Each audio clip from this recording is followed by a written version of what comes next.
오늘은 우리 민족의 뼈아픈 비극인 6.25 전쟁을 기억을 하고 이 땅의 평화와 안보 그리고 교회의 영적 사명을 다짐하는 기념주일입니다. 1950년 6월 25일 새벽 무신론적 공산주의로 무장한 북한의 공산 세력이 선전 보고도 없이 남침하여 시작된 동족산잔의 비극은 3년 1개월 동안이나 이 한반도를 피로 물들여 놓았습니다. 전쟁으로 인한 정신적, 경제적인 피해는 차치하고라도 남북한을 합쳐 300만 명이 넘는 사상자가 발생했습니다. 이것은 당시 한반도 전체 인구의 약 15%가 넘는 사람들이 죽거나 다치는 참혹한 고통을 겪은 셈입니다. 무엇보다도 교회가 받은 핍박은 상상을 초월했습니다. 해방 이후부터 이미 북한에 있던 수많은 영적 지도자들이 숙청당했고 전쟁 동안에 대한민국 땅에 빛이 되었던 900여 동의 예배당이 불타거나 파괴되었습니다. 350여 명에 달하는 목회자들이 순교의 피를 흘려야 했고 교인들이 받은 피해는 이루 셀 수 없을 정도였습니다. 하나님의 은혜가 아니었다면 오늘의 자유 대한민국과 한국 교회는 결코 존재하지 못했을 것입니다. 76년의 세월이 흐른 지금 오늘의 세대가 그날의 아픔과 눈물 그리고 믿음의 선조들이 흘린 순교의 피를 기억하지 못한다면 아픈 역사는 반복될 수밖에 없습니다. 우리나라의 아픔을 생각을 할 때에 성경 속에서 길과 교훈을 찾게 됩니다.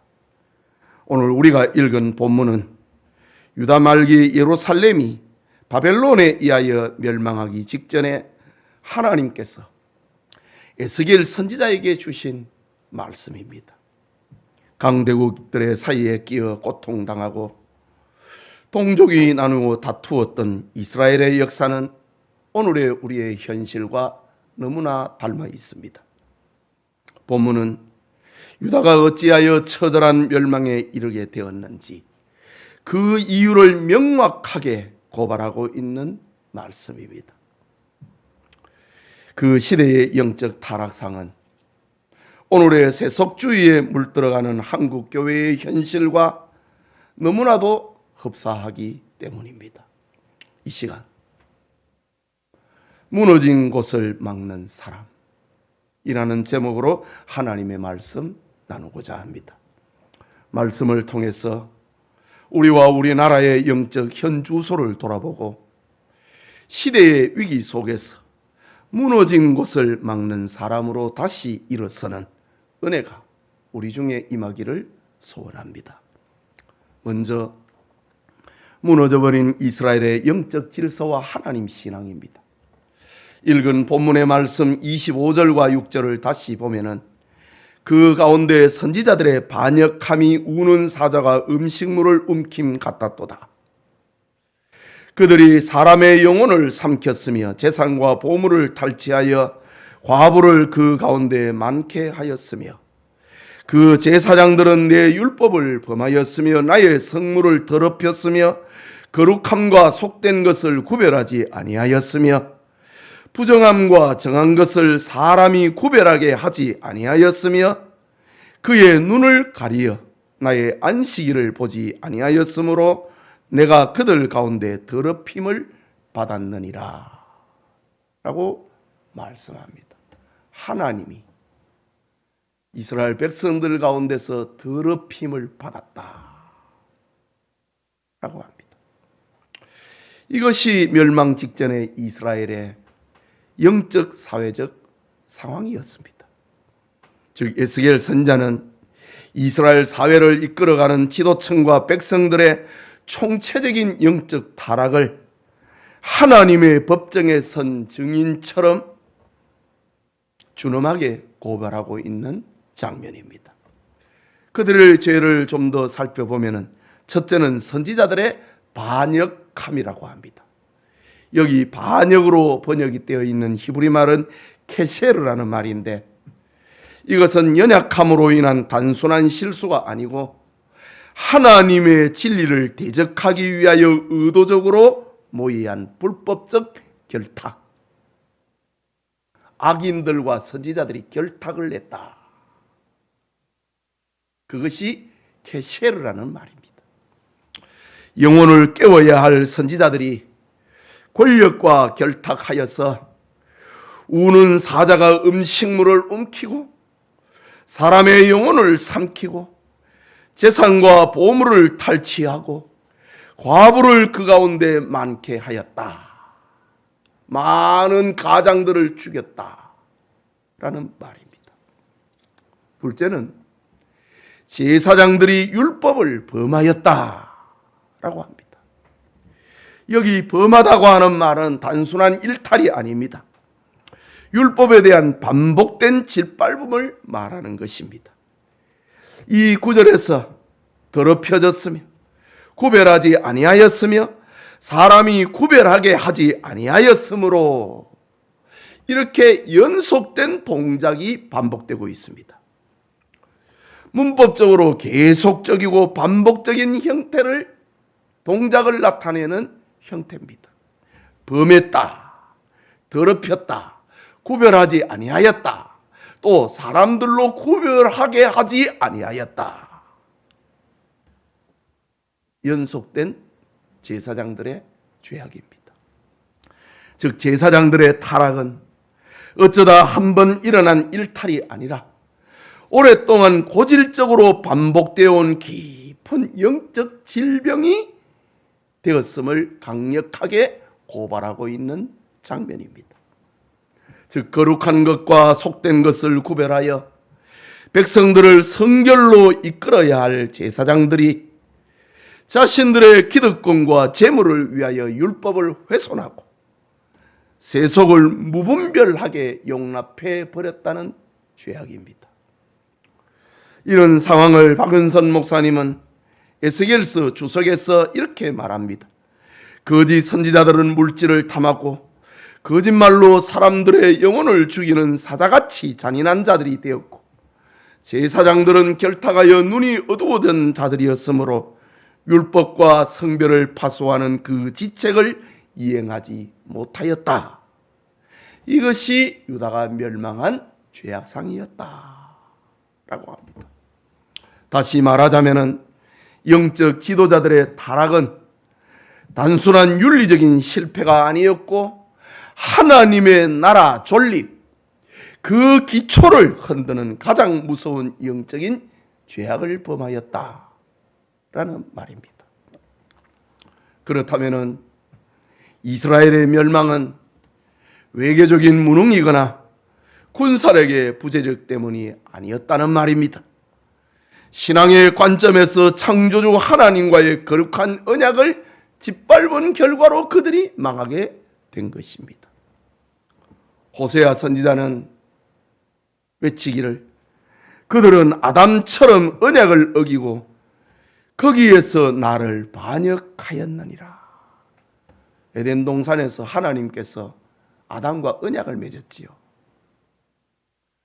동산에 있는 모든 실과는 네가 임의로 먹되 동산 중앙에 있는 선악을 알게 하는 나무의 실과는 먹지 말라. 언약을 맺었는데 아담이 그 언약을 깼습니다. 그래서 죽음이 찾아왔고 에덴 동산에서 추방을 당했습니다. 호세아는 이스라엘의 멸망상을 이렇게 표현합니다. 그들은 아담처럼 언약을 어기고 거기에서 나를 반역하였느니라 라고 탄식합니다. 지도층과 온 백성들은 세상에서 제사장 나라가 되어야 한다는 그 시내산 언약을 스스로 내버렸습니다. 시내산 언약, 출애굽기 19장에 나오는 언약이지요. 애굽에서 출애굽을 하여서 시내산에 도착한 이스라엘 백성들과 하나님이 언약을 맺습니다. 너희가 내 말을 잘 듣고 내 언약을 지키면 나는 너희 하나님이 되고 너희는 내 백성이 되고 너희는 세상에서 제사장 나라가 될 것이다. 이 언약, 너희가 내 말을 잘 듣고 내 언약을 지키면 이스라엘의 멸망은 시내산 언약을 어겼다. 영적인 뚝이 무너지자 고관들은 이리 때처럼 백성들을 착취했고 백성들 역시 서로를 물고 뜯는 정글의 세계로 전락해버리고 말았다. 이것이 이스라엘의 멸망한 그 당시의 시대상이었습니다. 여러분, 이 두려운 말씀은 오늘 우리나라와 한국교회와 성도들을 향한 하나님의 준엄한 경고로 들어야 합니다. 정치하는 여야는 나라를 위한 대화는 사라지고 굶주린 이리처럼 서로 물고 뜯고 있습니다. 오늘의 교회 강단과 성도들의 생활에는 거룩이라는 단어는 힘을 잃어버리고 십자가의 좁은 길과 자기 부인의 애통함 대신에 세상에서의 성공과 번영이라고 하는 값싼 은혜가 교회에 주류를 이루고 있는 현실입니다. 거룩한 것과 속된 것을 구별하는 영적인 분별력을 상실해버린 채 세상에서 출세하고 헌금을 많이 하면은 주의를 범해도 용인이 되는 이 세속주의가 한국교회에 범람하고 있습니다. 교회가 세상의 가치관과 다를 바가 없으니 너희는 세상의 소금이고 빛이다 라는 예수님의 그 말씀을 잃어버렸습니다. 그 능력을 잃어버렸습니다. 오늘날 온 나라가 이념의 대립과 도덕적 타락으로 신음하는 이 아픈 현실은 근본적으로 거룩함을 잃어버린 교회의 직무유기에서 비롯된 것임을 통회하고 회개해야 하는 겁니다. 깨닫는 은혜가 우리 교우들에게 함께하기를 소원합니다. 그게 둘째로 성 무너진 데를 막아설 사람이 필요한 시대입니다. 본문 30절에 이 땅을 위하여 성을 쌓으며 성 무너진 데를 막아서서 나로 하여금 멸하지 못하게 할 사람을 내가 그 가운데서 찾다가 찾지 못하였으므로 라고 말씀합니다. 하나님께서는 멸망의 벼랑 끝에 선 예루살렘을 바라보시면서 당장 진노를 쏟아붓기 전에 먼저 한 사람을 찾으셨다 라고 말씀합니다. 본문에 하나님께서 사람을 찾다가 로 번역이 되어 있는 히브리 말은 바카시라는 말입니다. 성 무너진 사람을 그거를 막아서는 사람, 나로 하여금 진노를 쏟으려고 그것을 막아서는 한 사람을 찾다가 하나님은 찾지 못했다고 합니다. 여기 찾다가로 번역된 히브리 말 바카시는 본래 강조형으로 쓰이는 동사입니다. 이것은 단순히 주변을 둘러보는 상태가 아니고 잃어버린 가장 소중한 보물을 찾듯이 찾지 뒤지고 맹렬하고도 애타게 찾는 하나님의 심정을 반영하고 있는 말, 강조 형태의 단어 바카시. 하나님이 찾고 또 찾았다.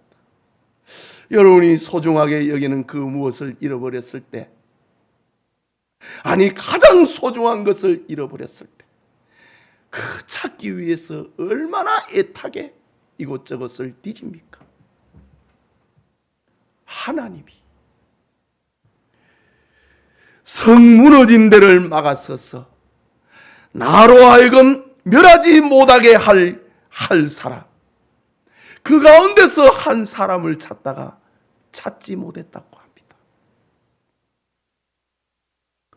또한 막았었다. 막아서는 말, 성이 멸하러 오는데 하나님께서 성을 멸하시려고 하는데 그거를 막아서는 사람, 막는 사람,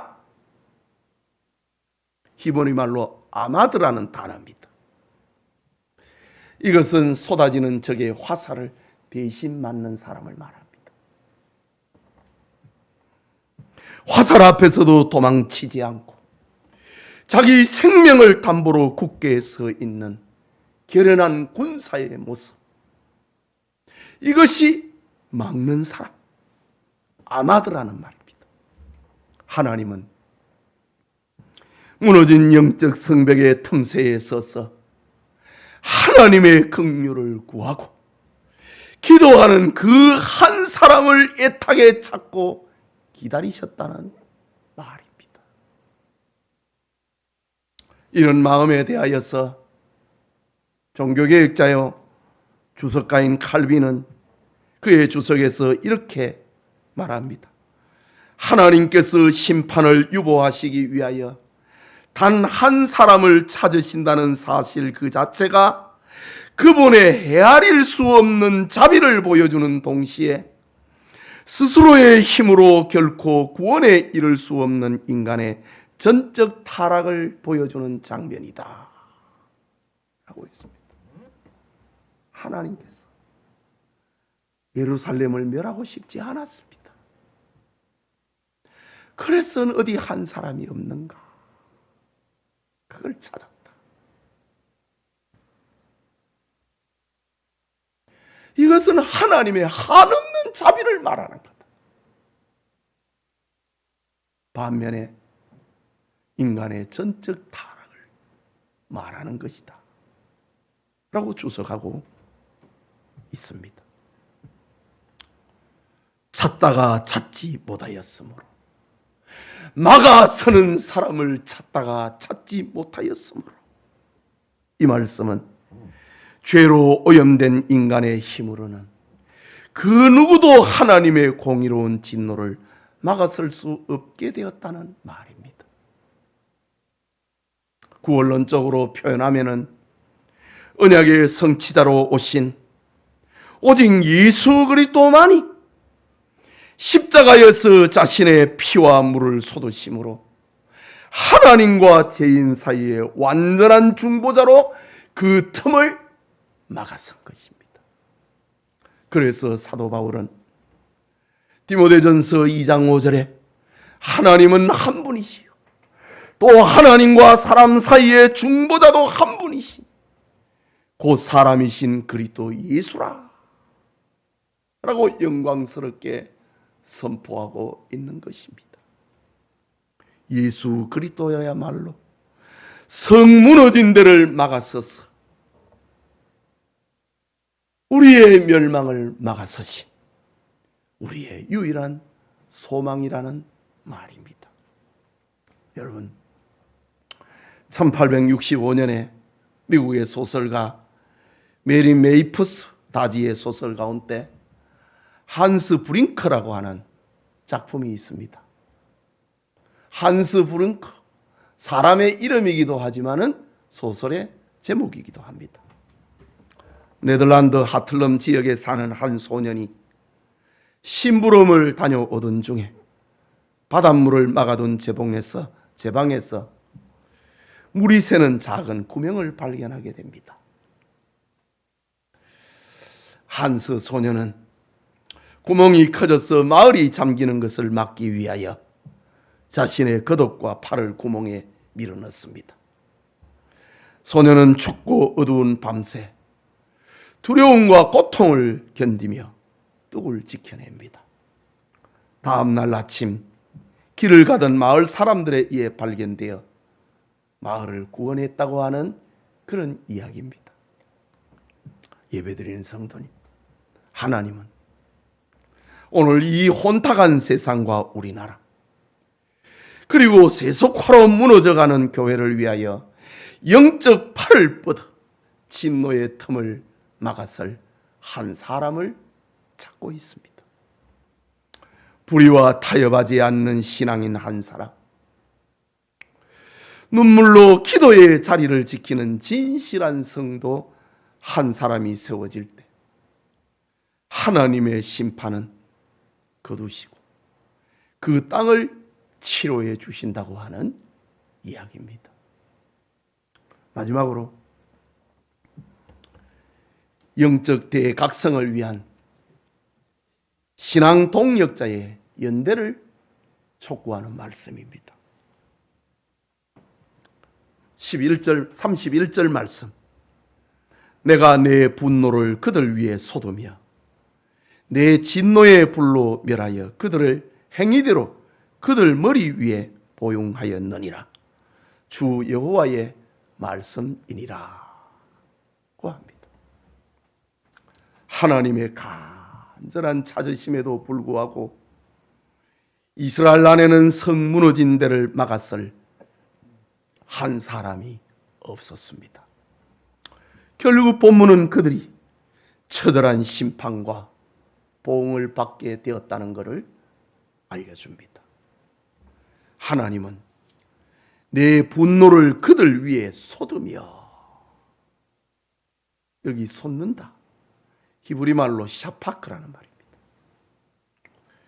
이것은 액체가 담겨 있는 그릇을 완전히 뒤집어 가지고 내용물에 한 방울도 남기지 않고 쏟아버리는 행위를 말합니다. 오늘 주일 오후에 요한계시록 강해에도 이 쏟는다, 대접을 땅에 쏟는다, 이 똑같은 단어가 등장을 합니다. 하나님께서는 조금씩 이래 쏟지 않는다 이거지요. 조금씩 쏟는 것은 자비를 베풀어 주는 겁니다.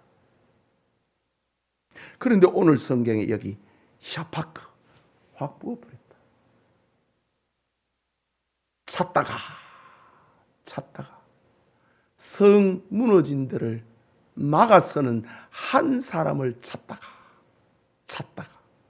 샅샅이 뒤져봤는데 한 사람이 없을 때 하나님께서 확 부어버렸다.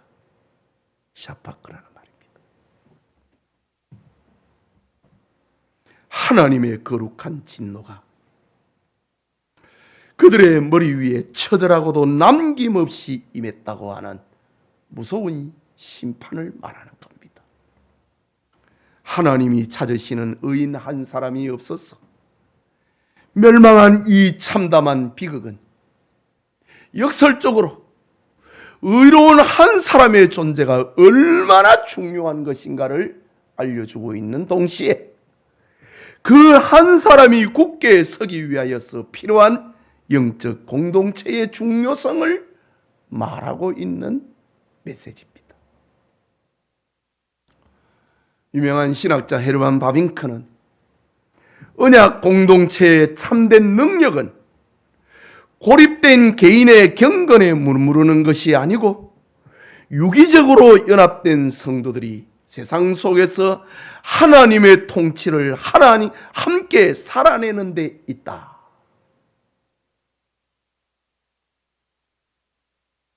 개인의 고립된 경건이 아니고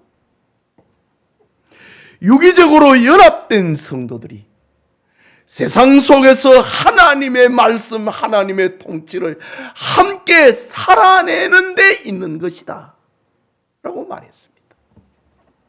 말하자면은 한 사람의 거룩한 신앙인은 결코 진공 상태에서 태어날 수는 없는 겁니다. 아무것도 없는 그 공간에서 독약청청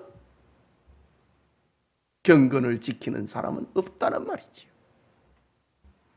거룩한 언약 공동체 안에서 서로를 지지하고 세워주는 영적인 연대가 있을 때 비로소 세상을 이길 의인 한 사람이 굳게 설 수 있게 된다는 말입니다. 여러분, 신약 성경의 절반을 기록을 했던 사도 바울의 그 엄청나고 놀라운 사역을 우리는 기억합니다.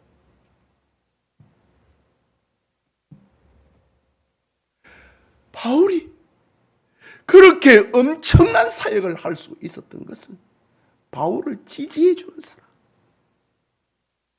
언약 공동체가 되어서 협력하는 사람, 밀어주는 공동체가 있었기 때문에 가능했던 겁니다. 바울의 선교 도상을 한번 보십시오. 혼자 다니지 않았습니다.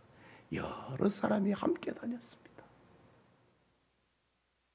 돕는 사람, 심부름하는 사람, 짐을 나르는 사람, 그리고 선교비를 보내주는 교회 사람, 이런 일들이 있었기 때문에 바울은 성경에, 신약 성경에 절반을 기록할 만큼 엄청난 일을 합니다. 바울이 기록한 로마서를 보면은요, 이런 말이 나옵니다. 내가 로마로 가는 것은 바울이 성도들을 위로할 뿐만 아니라 너희가 나를 서바나로 보내주기 위하여서 내가 간다. 로마까지의 세계 선교는 저 안디옥 교회, 에베소 교회, 빌립보 교회, 이런 교회들이 감당을 했습니다. 이제 로마를 넘어서 서쪽으로 가는 그 선교는 너희가 담당해 주기 위해서 내가 간다. 선교의 연대입니다.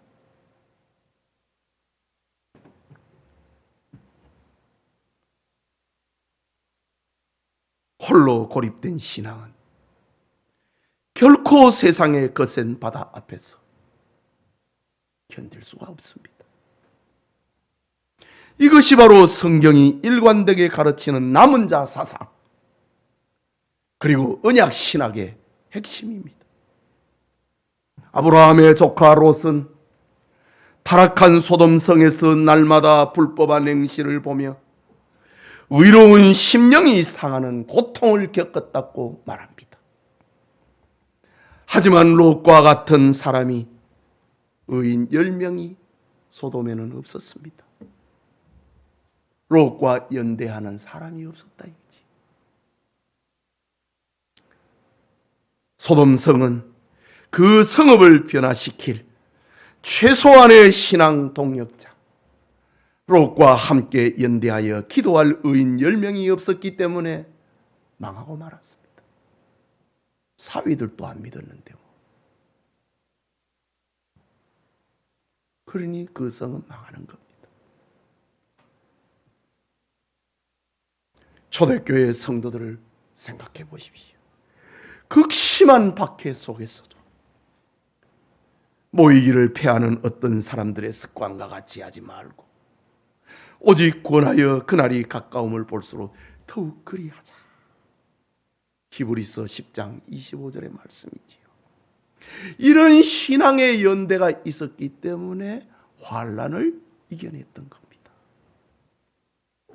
이처럼 신앙의 연대는 거대한 로마 제국을 변화시켰고 생명의 복음을 온 열방에 확장하는 밑거름이 되었던 것입니다. 사랑하는 성도 여러분, 미국의 기독교 미래학자 조지 바나는 주전자 속의 개구리라는 비유로 현대교회의 영적 무감각을 경고했습니다. 뜨거운 물에 갑자기 들어간 개구리는 깜짝 놀라 뛰쳐 나와 생명을 건집니다.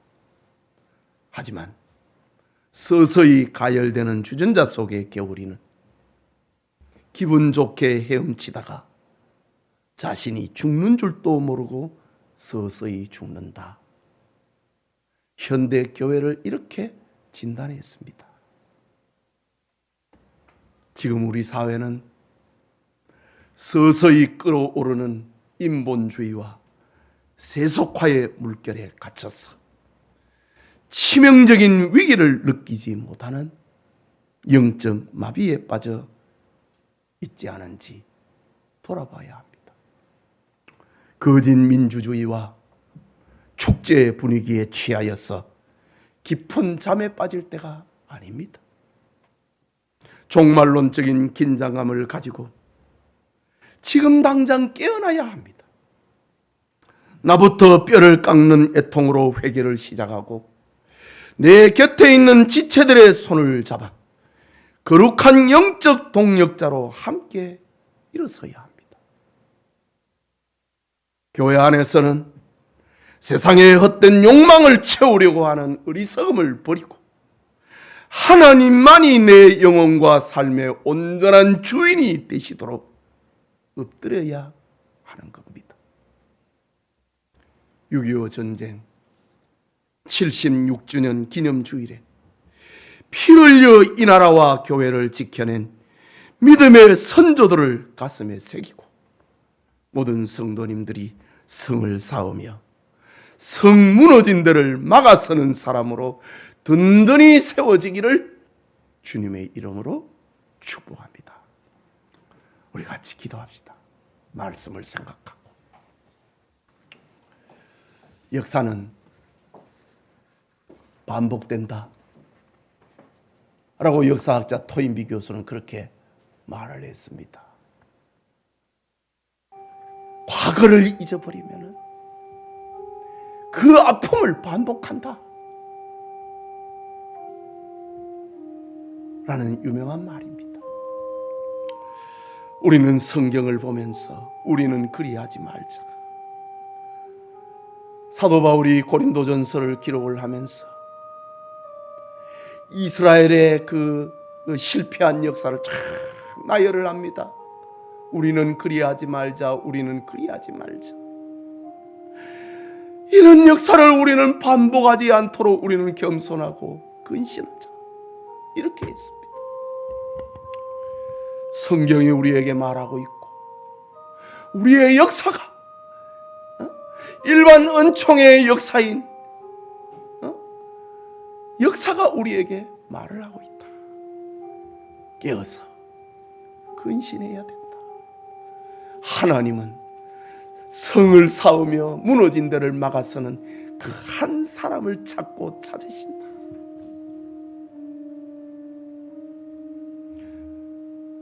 그러다가 그 한 사람이 없을 때 망했다. 나라를 생각하고 또 우리 신앙을 생각하고 같이 기도합시다. 자비하신 하나님 아버지, 은혜를 감사합니다. 오늘은 처참한 비극의 역사를 잊어버리지 않는 6.25 전쟁 76주년을 맞이하는 기념주일입니다. 아픈 역사를 생각하며 성경에서 답을 얻기 위하여 하나님의 말씀을 펼치고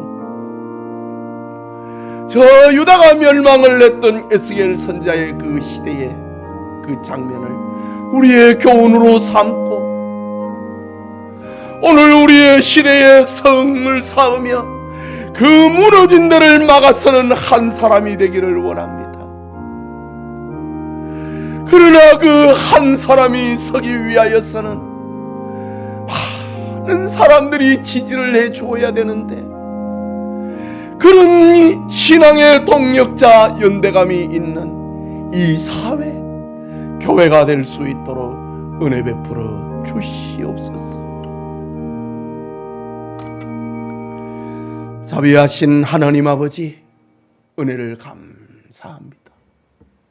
하나님의 말씀을 통하여서 원론적인 메시지를 우리의 가슴에 담습니다.